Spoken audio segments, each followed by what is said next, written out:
కొడాలి నాని ఏదైతే TDP గెలిచిందో highest majority తోటి ఆ కొడాలి నాని అంతు లేకుండా పోయాడు, పారిపోయాడు, దాక్కున్నారు.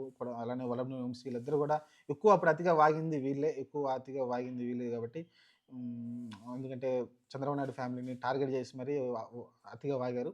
వాళ్ళైతే సడెన్‌గా మాయమైపోయారు. కానీ రీసెంట్‌గా అయితే ఏదైతే ఆహ్, వంశీని కలవడానికెళ్లారో జగన్మోహన్ రెడ్డి అలానే మన కొడాలి నాని వెళ్ళినప్పుడు, ఆ తర్వాత బయటకొచ్చిన తర్వాత అయితే ఒక ప్రెస్‌కైతే చెప్పాడు.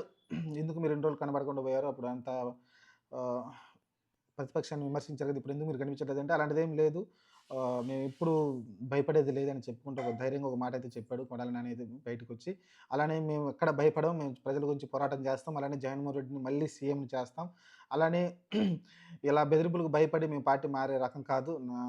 నేను సచ్చేంత వరకు ఈ పార్టీలో ఉంటాను. అలానే జగన్మోహన్ రెడ్డి దగ్గరే ఉంటాను. వేరే వేరే పార్టీ మారే తత్వం నాది కాదు. ఇంకా చెప్పాడు. అంటే ఫ్యూచర్‌లో ఇంకెప్పుడు కూడా పార్టీ మారననైతే ఒక గట్టి ఒక స్పందనైతే అతని నుంచి వచ్చింది. చూద్దాం మరి ప్రస్తుతానికైతే చాలామంది రాజకీయాలు అటు ఇటు మారుతా ఉంటే చెప్పలేం టైం మారుతుంది.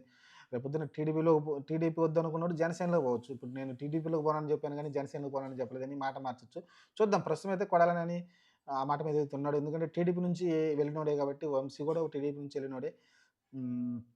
ప్రస్తుతం ఎందుకంటే వల్లభనేని వంశీ టార్గెట్ అయ్యాడు కాబట్టి ఇంక తర్వాత ఈ రెడ్ బుక్‌లకి మేము భయపడేది కాదనైతే కొడాలి నాని అయితే గట్టిగా చెప్పడం చూసాం.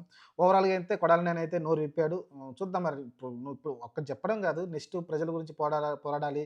గుడివాడ నుంచి నిన్ను ఎన్నో సార్లు ఎన్నుకున్నారు. చూడాలి. ఎందుకంటే వైసీపీలో one of the main member కాబట్టి అన్ని సమస్యల గురించి నువ్వు బయటకొచ్చి మాట్లాడాలి, చెప్పాలి, అన్నీ చేయాలి.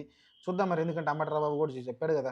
పత్తి రైతులకి, కంది పండించే వాళ్ళకి అందరికి మద్దతు ధరలు లేవు. ఇంతకుముందు మద్దతు ధరలు ఎలా ఉండేయి?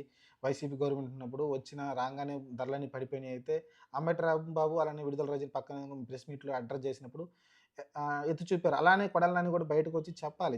ప్రజల సమస్యలైతే చెప్పాల్సి ఉంటుంది. ఏదైతే సూపర్ సిక్స్ ఏదైతే అమలు కాలేదని చెప్పాల్సి ఉంటుంది. అలా మిర్చి సంబంధించి అది కూడా చెప్పాల్సి ఉంటుంది. ఇలా అయితే చెప్పుకుంటూ రావాలి. చూద్దాం మరి ప్రస్తుతానికైతే నేనైతే భయపడలేదనైతే ఒక మాటైతే చెప్పాడు. నేను ఇంకా ప్రజల కోసం పోరాడతాను. ప్రజల పక్కనే ఉంటాను.